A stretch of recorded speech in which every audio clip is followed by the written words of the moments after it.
Welcome back to My High Plains Life. I'm Danielle, your host, and this is episode 53. It is July 17th, so it's been about 2.5 months, and it's summertime. What can I say? The living is not quite easy, but we try. I have a lot to talk about today. At first, I was waiting because I had nothing to talk about, and then all of a sudden, I had a lot to talk about, and then time flew away from me. So, here goes. Uh, let's begin with on the needles. In this case, it is off the needles because I have finished objects. I have my mini mochi hat, which I did block. It's been weeks and weeks, and it is in the spare hat box.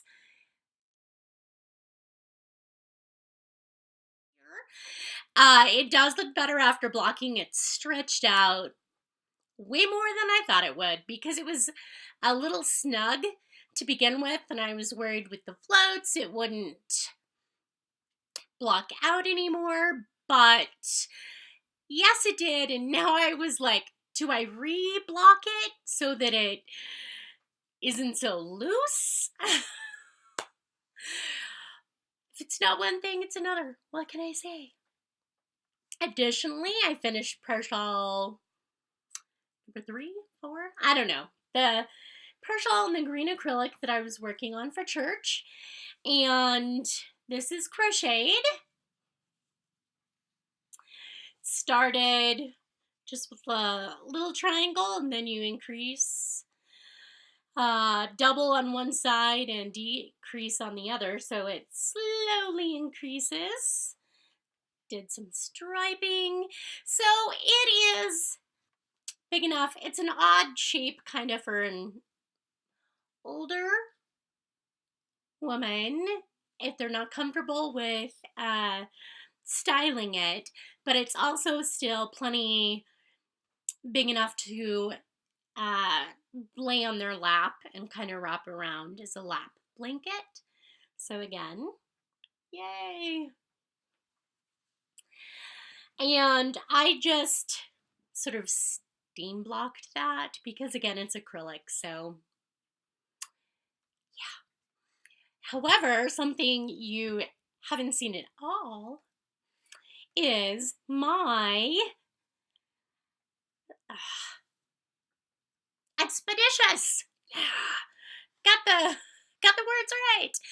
It is my Expeditious that I used. Sorry, let me get to it. As my June project for Camp Loopy. It is by A.S. Anderson. It is a beautiful crescent-shaped shawl. I used Lorna's Laces Shepherd Sock Multi in the Prague colorway, and I adore it. This was so much fun to knit. So much. It's afternoon, so the light isn't the best because it's the east side of the house, so the afternoon it's on the back. But if you can see the color in this yarn, it's gorgeous. It's a green base, like a light green base with darker green and teal and golden speckles in it. It's beautiful. It was so fun to knit with because it was just like, ooh, what's the next color that's gonna pop up?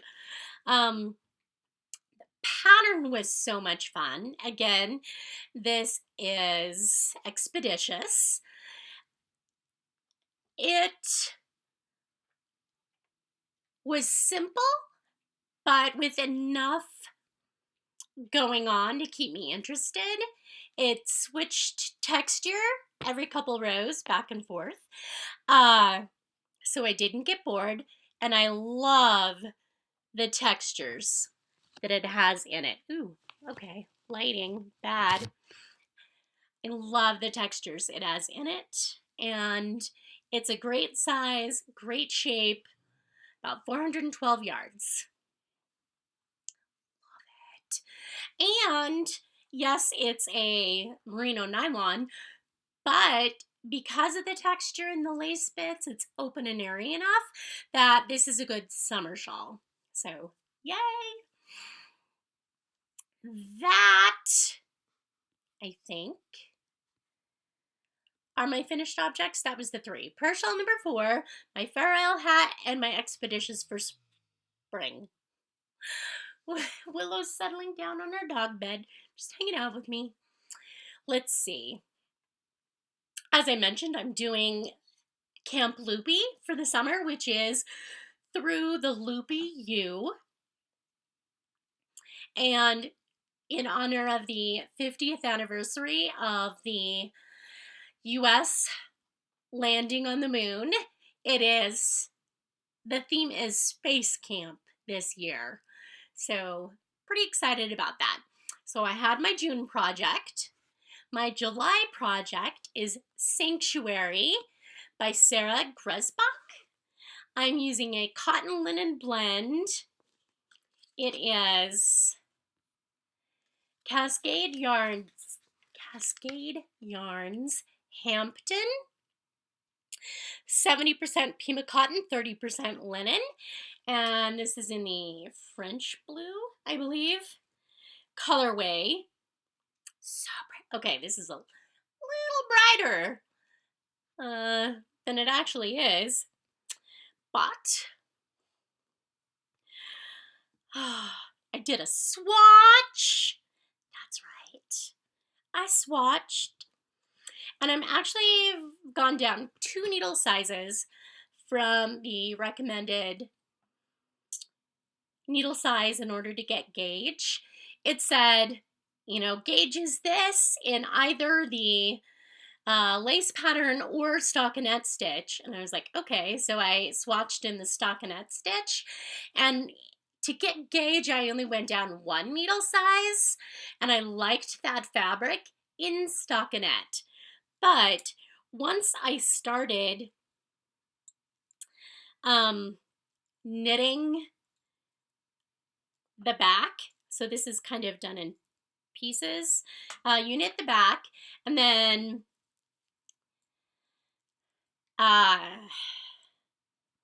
you're supposed to pick up at the shoulders for the 2 fronts, but basically what I've done is a provisional cast on. I just basically did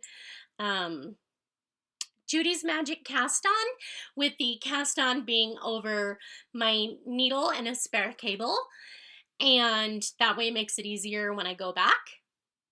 I already have the stitches live and can just start knitting, and I'm not worried about it. It's a lightweight, short-sleeved summer garment, so I'm not worried about not having the additional structure of a shoulder seam.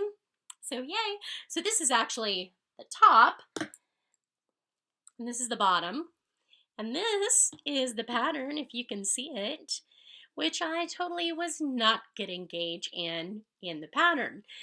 And while I liked the fabric I got on the 5s in stockinette, I was not liking it so much in the open work, so I went down to a 4. So right now I am on size 4 US needles, which is 3.5 millimeter. I am using Zings, which I'm really loving. I think these are my new favorite needles right now. So I'm on size 4 US. This is all I have done of the back. Not much at all. And as you can see, I am still, I'm only maybe halfway, 2/3 of the way through my first skein. I calculated it would take 4 skeins of yarn to finish this garment, so I am way behind schedule. 17th, way behind schedule. So I've got some knitting to do this week, girl. Okay, knit, knit, knit. But again, thoroughly enjoying it. Yay! And this is in my Bee Splat bag by Mrs. Brown's Bags. And I have my Camp Loopy Space Camp pin on it. I love it.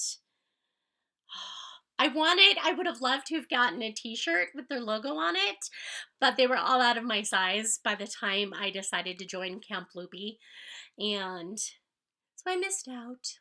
Oh well. So that is one of my works in progress. Another work in progress that I did start, you have seen, I think, is my Magical Thinking shawl by Casapinka. The yarn is a kit by Lemonade Shop, and I am loving it. But because of my Camp Loopy projects, I wanted to finish my shawl for June, and now I'm working on my sanctuary for July. It's kind of stalled out, so I've only gotten a little bit done on it. I'm working in the round here. But you can see, so this light, so sorry. This is actually a turquoise. Let's see. No, the lighting is not working for me at all. So sorry.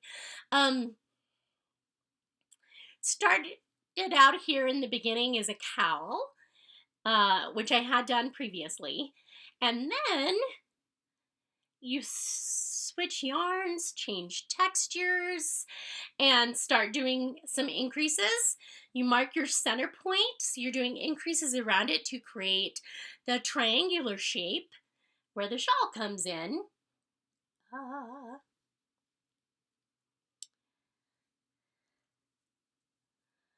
And, can you see? Kind of maybe. So it's just started to grow the width out over the shoulders. So, and every time you change color, I'm not sure if you can even see this, you're changing the texture on the stitches also. And I love it. It is so fun. I thought I would just do it as the knit along for Yarn Shop Day, local Yarn Shop Day, but I am loving this pattern by Casapinka. It's a lot of fun, and I am going back through some of her other designs because when I have time, that's one of the things I'd like to cast on next. Is try some of her other patterns. I know other people have knit Goldfish Memories, and I loved the ones that I saw, and so yeah, I have a lot more items added to my queue. Just what I needed. Yay! So that's my whips. I have been doing some spinning. I have been, where did my yarn go? Stand by. Let me grab it.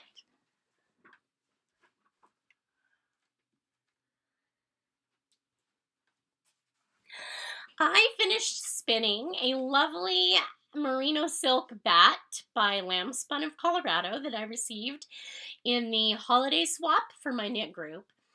And I just spun it trying to keep the colors separate because it was blue, yellow, and brown, and I didn't want it to become all brown and muddy up.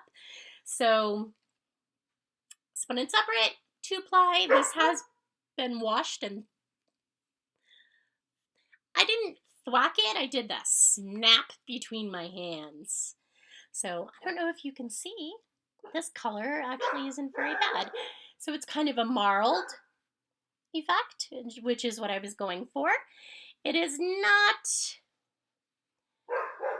like perfectly consistent. I have some thick and thin spots. Willow, come here, girl. But I really enjoyed spinning it, and I like the result. I got about 300 yards, 350 yards. Ooh, I take it back. 306 yards per my calculations.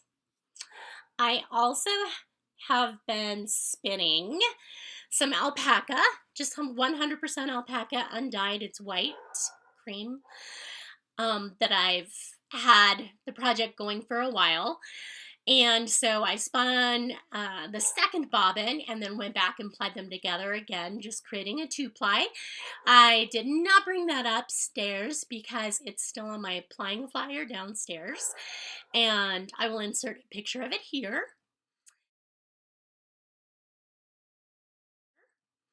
Additionally, I have begun spinning another bat I got, and this is part of my acquisitions. I went to Estes Park Wool Market in June. It was the first weekend in June, the 7th and 8th, I think. 7th, 8th, 9th, whatever the Friday, Saturday, Sunday was. I took a class on Friday. I will talk about it later, but let me show you this bat. So I bought this bat from Spinning Mermaid Fibers. It's called a cornfield, and it actually is. The gold really does look that way, but I would not have, like, it's so gorgeous. Can you see? There's a green, a deep green, like a teal, tons of gold with a bit of yellow and some cream, tons of stellina. There's silk in here. Do you see that splash of green and turquoise? It's gorgeous. So I have been spinning this, and I have planned to be more intentional about my spinning. So I am just stripping the bat, spinning it as it comes up, and making a single, not too thin.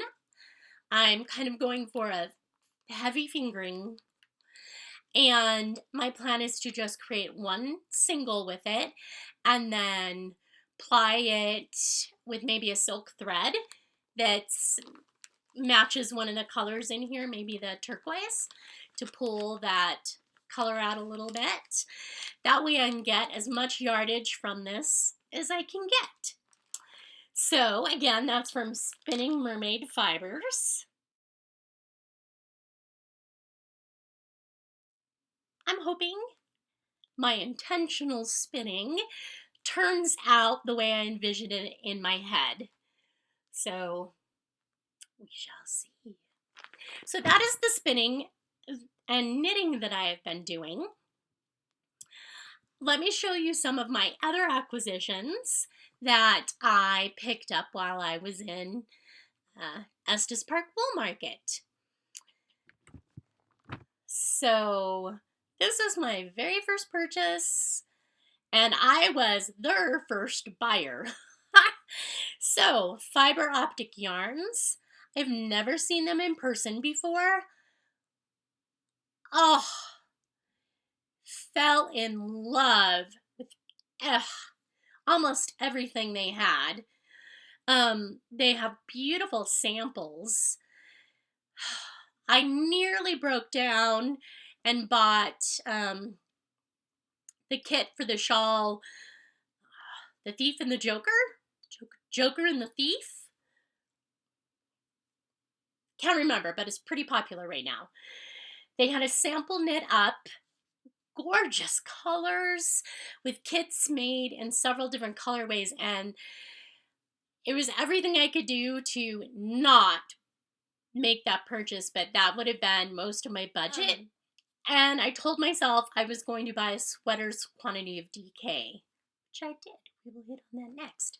So I restrained myself. However, no way in hell I could pass up this. And these colors are pretty close. It has green and blue and turquoise and gold and rust and copper and navy. You get this bright green and then these bold coppers and navy blues.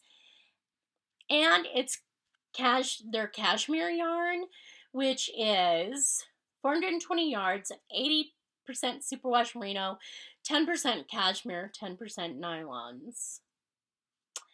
Yeah. MCN, baby. Loving it. Love the colors. So I bought this at Fiber Optic Yarns. And then I did find my sweater quantity. I ended up getting, you all know, my color wheel, blues and greens and autumn colors, right? Yes. Well, River's Edge Fiber Arts had beautiful gradients, beautiful fiber, and beautiful tweed. However, she was getting rid of her stock of tweed, at least like DK and worsteds tweeds. She said she didn't want to carry them over the summer. Okay. So they were on sale for buy two, get one free, basically 30% off. So yeah, I got this beautiful tweed. It's called Nightfall. Lighter. It's not quite a dark blue. It's kind of a solid gray blue. I think military uniforms in the Civil War, maybe. With awesome tweed. It's a DK superwash merino nylon neps. So soft. And I have 9 skeins, which should be enough for me to make a campsite. The only thing is, in not paying attention to the skeins I was grabbing, I was like, they're all blue. I have 7 skeins of Nightfall and 2 skeins of Evening Shade. Almost, but not quite the same. And of course, everything was gone when we went back, so no way of fixing it. So I figure I'll just use that as sleeves, like the odd skeins for the sleeves. And so that should work. But beautiful skeins. I love these. And at that point, I used all my cash. And I told myself, cash and we're done. Well, I'm a sucker if you have a kit made up with a sample on display. I used all my self-restraint at the Fiber Optic yarn booth. So when I got to the Redfish Dye Works, I couldn't control myself. They had a shawl knit up called Walk on the Moon. It's in Ravelry, and I have it. And it's a 3-color shawl using basically like 2 solids and a variegated. This is awesome. This is a 3-ply silk merino 50-50 blend. So beautiful silk quantity. It drapes beautifully. It's so soft. The glare is actually helping the color. This is more of a sage color, like a sage green khaki, kind of like Doctor's. Variegated, and then an evergreen kind of color. What's it called? Green. That's all it's called. Yeah. 4 skeins, 50-50 merino silk. Gorgeous. And I am using this to knit that exact shawl because I want it exactly like the sample. It was awesome. So, broke out the credit card for that, and I broke out the credit card to buy a pound of wool. I promised myself I would not come home with a fleece, and I didn't. I came home with 1.2 pounds of a fleece. I know! Sorry. Because I don't need it. I have wool that needs processed right now as it is. I have wool, I have alpaca that both need washed.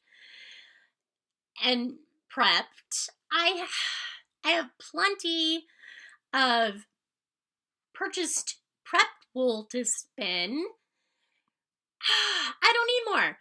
But it was absolutely gorgeous. It was from me, and I don't have it here, but you will see it as I spin it. It is from me.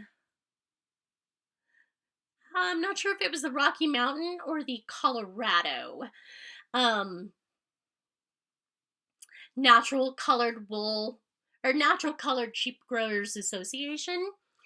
It is a CVM named Doris, 1.2 pounds of her fleece, and she is a gorgeous chocolate brown, like beautiful. And there was maybe 3 minuscule pieces of VM in the entire bag of her fleece.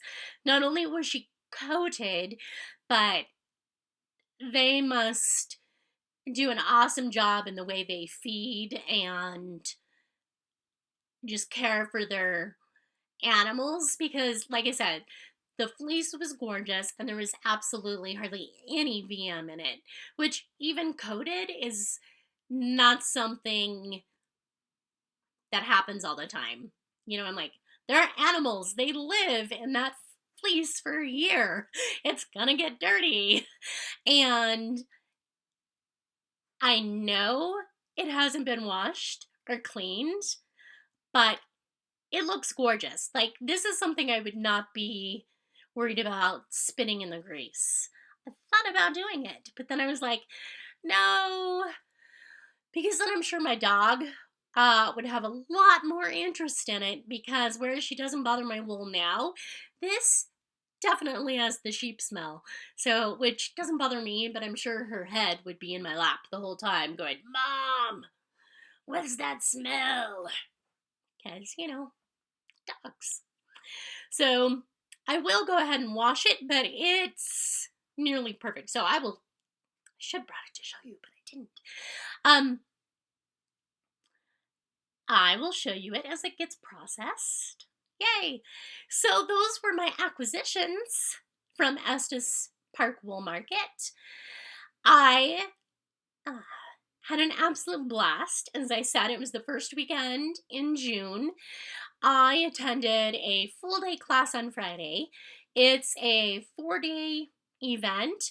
Thursday and Friday, they offer classes.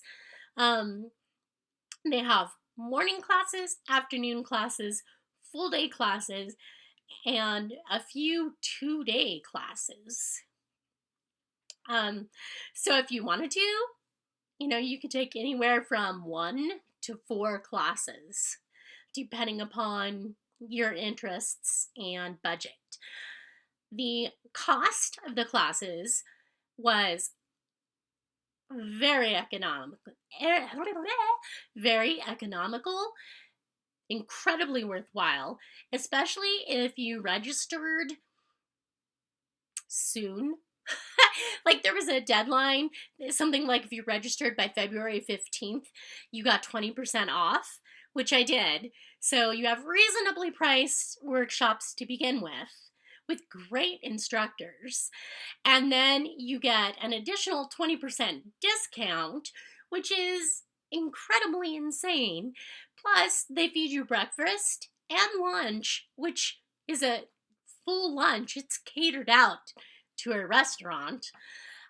Very worthwhile, I felt, for the cost. I took a full day class on Friday. It was Twist with Maggie Casey. Absolutely loved it. She is from Colorado and a couple hours north of me. A shop has spinning classes there. I've never taken one from her. Heard tons about her, and I decided time I took a class with Maggie Casey. I have had one spinning class before, and it was basically a beginner's spinning. I had been drop spindling already, but that was the first time I spun on a wheel. So it was pretty beginner for me. It was more about drafting consistently, than anything else. So obviously, I have improved my skills over the years, and I've watched tons of YouTube videos, etc. Um, read blogs, listened to podcasts. I felt like I'd improved my knowledge, but it was to the point where I really did need some outside guidance at that point. So glad I took the class, learned tons, tons. Um, because obviously, twist is everything. It's not just, let's put twist in the fiber to make yarn. Everything comes from that. What fiber are you spinning? Is it short or long stapled? How slick is it? What is the yarn you are trying to create? And that is what I really want to work on. Not obviously, but as most spinners have done, as I have progressed through my spinning and spent more time with it, I get more and more consistent, and I get more and more thin yarn, because when I started, I guess I had this idea that thinner was better. But unless you're spinning for lace weight, it isn't, necessarily. Consistency is what you want. Or what you want is to be able to make the yarn do what you want it to. We talked about everybody's default yarn. And why is that your default? Is it because you never switch your whirl size, your take-up speed? Because it isn't all just about drafting. What are you doing with your will to put the twist in the yarn to create your default? And how can that be altered to give you a different yarn? So learned so much. Again, I am not doing Tour de Fleece, but obviously I have been doing some spinning, and that's taking away from my Camp Loopy projects. So I'm like, no, you need to knit. So spinning on that art bat is kind of like my reward. But thoroughly enjoyed the class. There were several of the other members of my local knit group there in the same class. Some of them took different, I think there were 2 other women from my group that came up and took different workshops. So everybody learned something new, had a lot of fun, had great food. And then if you took a workshop, you got in early Friday night from 4 to 6 as a special bonus shop at the marketplace. And that's why I say I was Fiber Optics' first customer, because I was. I went back Saturday and Sunday. One, because I told myself I was going to make a loop through all of the booths before I made any further purchases, which I didn't exactly stick to, but close. And also, it wasn't just about the marketplace. They had fleece judging. Saturday, they did all the white fleeces, I guess you'd say. It didn't matter the breed, basically just the white fleeces. And then on Sunday, they did the colored fleeces, which are actually my favorites. I love the natural colored wools, the chocolate browns and the silver grays, and the, like the blacks that aren't true black yet, but when I started, I thought I wanted white fleeces so that I could dye, but now I've just fallen in love with the natural color of what all these different breeds of sheep can be. Loving it. So, learned a lot about what makes a good fleece. The judge, ranked them in order according to the category they were being presented in. Uh, like lamb hues, weathers, rams. They broke it down a lot. Um, and she would talk through why she placed them in the order she did, quality of the fleece, consistency of the fleece, all the way through. It was really interesting. Totally stopped myself from buying a full fleece. No, I just bought a pound. But so that was fun to watch. In addition, I went outside and watched the shearing demonstration. I watched the sheepdog demos. Had a lot of fun. I enjoyed walking through the barns. They had a barn for the llamas. They had a barn for alpacas. They had a barn for the Angora rabbits. Just for the rabbits. It was kind of fun. They had a barn for the goats and sheep that were being shown. Excuse me. And I loved that it was a lot of kids. Like little kids and teenagers doing the showing. They'd have the halters on them and they'd walk them around the ring, and the judge would, like put them in order and stuff. And one, it was adorable. And two, very educational, because again, that judge too knew that he wasn't just talking to the breeders or the showers, but that there was an audience of, like noobs there who needed the layman speak. And, he would say why, this goat one over the other one, and it was great. Plus, oh my God, it was so fun to walk up and down and see. One, they showed the lambs, but two, the ewes that were being shown, if they hadn't weaned yet, they brought their lambs with them also.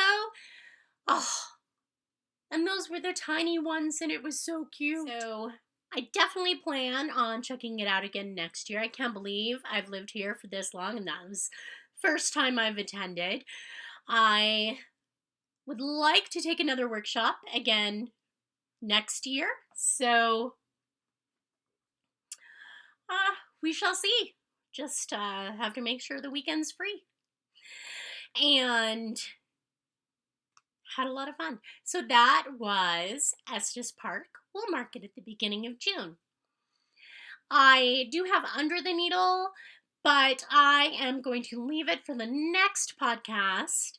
I did make my needle book, so cute, but I will show that to you next time along with some of my new hand quilting projects. In the garden, I've spent most of the summer in the garden, which has been fun and not so fun. The not fun is the weed pulling. Yeah, never ends. And the so fun is watching the bees work my flowers. I'm assuming they're mine. Yes, my bees are alive. I'm assuming they're mine because I don't know of another hive close enough, I think, to find my flowers. Who knows? Maybe I'm wrong. But I had my salvia blooming hard for about 2 months.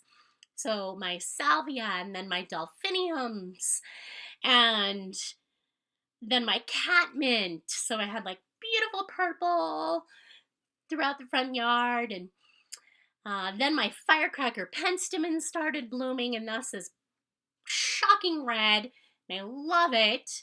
So the salvia has stopped, the lavender has started, and what else has started? Oh, and the yarrow just bloomed. I'm not sure how much the bees like the yarrow. I know it's a good flower for butterflies, but I'm not sure about the bees. They don't necessarily are attracted to the same things. But I've loved watching them. They have worked my salvia and the delphiniums, and now they're on the lavender. And it makes me happy. I could sit out there, and I have, which my neighbors probably all think I'm insane. Because I'm either talking to my plants or to my bees or to the dog, but there's nobody else around. So they're like, "Who's the crazy lady? There she goes, talking to herself again." I'm that weird neighbor. That's right. But it's it's been lovely, and that's helped. I have needed something to help me relax and unwind and get back into normal life, because off topic, I had my whole house painted. The entire interior, and it was a pain in the ass. It needed it. It's been 13 years. It's totally worth it. The workers did a great job. They were fine. But it took 3 weeks because it's a lot harder to paint a house that is lived in and it has crap everywhere in it versus an empty house that's being painted before somebody moves in or out. That's right. So basically, they had to go room by room and move everything out, paint, move everything back in, go to the next room. So 3 weeks, and just, life upheaved. So a little stressful about that, just because of the upheaval, not necessarily because anything was going wrong. Just that. In addition, the same time, my quartz countertops came in. So we had laminate countertops. We got them when we built the house. We intentionally chose them because we figured that was something we could upgrade at a later point. We always said we would. Well, 13 years later, here we go. It's time. So, picked out new countertops, and they were installed. So everything was happening at once. Not completely happy with the install. There is one spot that they cut away that makes it 3/8 of an inch away from the wall, which is their limit. So I couldn't protest more, but it specifically limits the backsplash I can have. One, can't stick with a painted backsplash, which I didn't want to. I wanted a tile backsplash anyway, but lucky I wanted a tile backsplash because now I need to cover that 3/8 inch gap. So the tile we wanted was only 3 millimeters, which does not cover 3/8 of an inch, which is 9 millimeters. I know, check out me doing this conversion, right? Yeah. So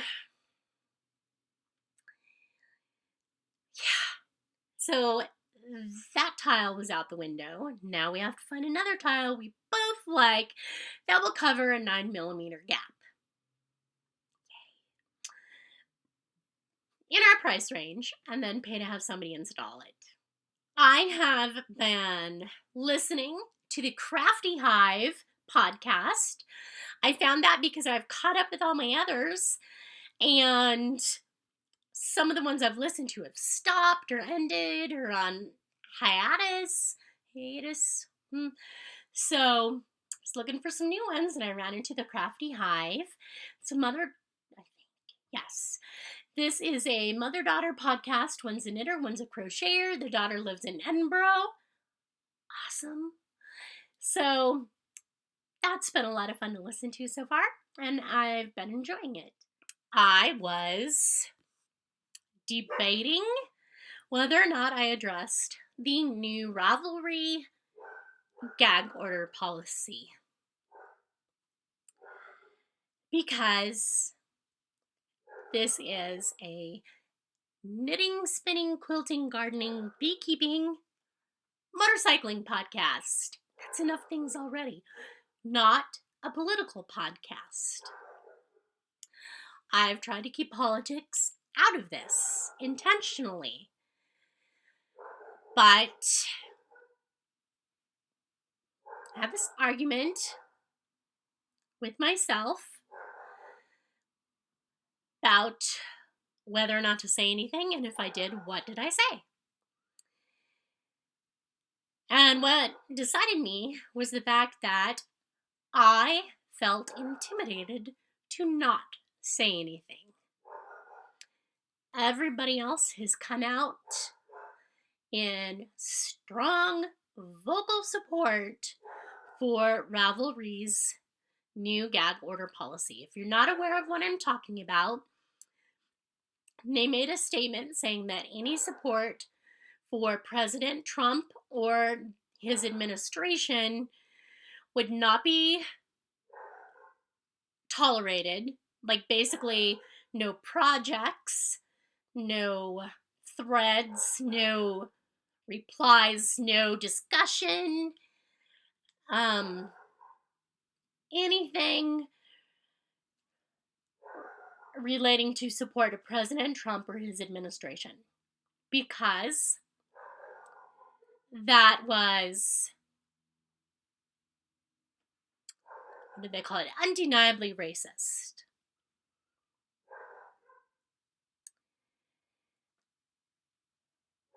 I am not racist. I am not a white supremacist. I like diversity. It brings interest to the world, to your life. You know, if everything were the same, that would be pretty boring. That I do support the freely and democratically elected President of the United States and the executive branch of our government does not make me a white supremacist. And the fact that Ravelry and their supporters are just making that a blanket statement without discussion. They're not allowing discussion. It's barred. Is incredibly disturbing. I am frustrated because if you disagreed with any of the policies President Obama supported, you are racist. Now, if you do support any of the policies President Trump puts forth, you're racist. I am tired and frustrated at being labeled a racist because I believe in enforcement of our laws. Laws created by the judicial branch. I believe a country has a right to enforce sovereign borders. That does not make me racist. No, I do not agree with everything the President Trump or his administration has done. However, by telling me that I am not allowed to support the President of the United States, that is a gag order. I have been afraid to come forward and state my views because of the pressure being placed on me to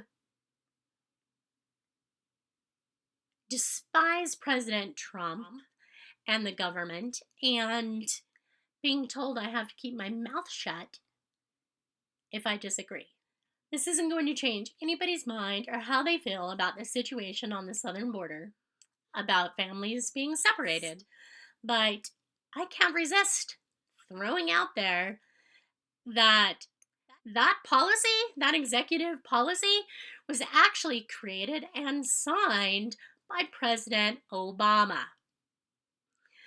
President Trump is enforcing a policy created by President Obama. Absolutely block hate speech. Hate speech is not protected by the First Amendment. Block that user. But by blocking any positive comments at all regarding President Trump or the current administration, I can't support that. I do not support Ravelry in their decision to create their new gag order policy. I am not going to run away screaming and never log on to Ravelry again for two reasons. One, I would like to continue a rational discussion. Again, don't know why Ravelry would be the place for that. It's a crafting community. But okay. And two, I'd be shooting myself in the foot if I failed to take advantage of the functionality provided by Ravelry. My entire stash is there. My pattern library is there. And it is a convenient place. I am not saying this will be the case forever. They might cross a line I can't accept any longer. But until then, I will continue to use Ravelry, and hopefully they will review their policy and change their mind. I don't want my podcast to be about politics. I want it to be about crafting and making and things that bring enjoyment to our lives. With that, I will say adieu. If you have decided to continue following me, you can find me on Instagram and Ravelry as DannyGirlCo, and show notes can be found at www.myhighplainslife.blogspot.com. Thank you very much for watching today and listening all the way through. And I hope to speak again to you soon.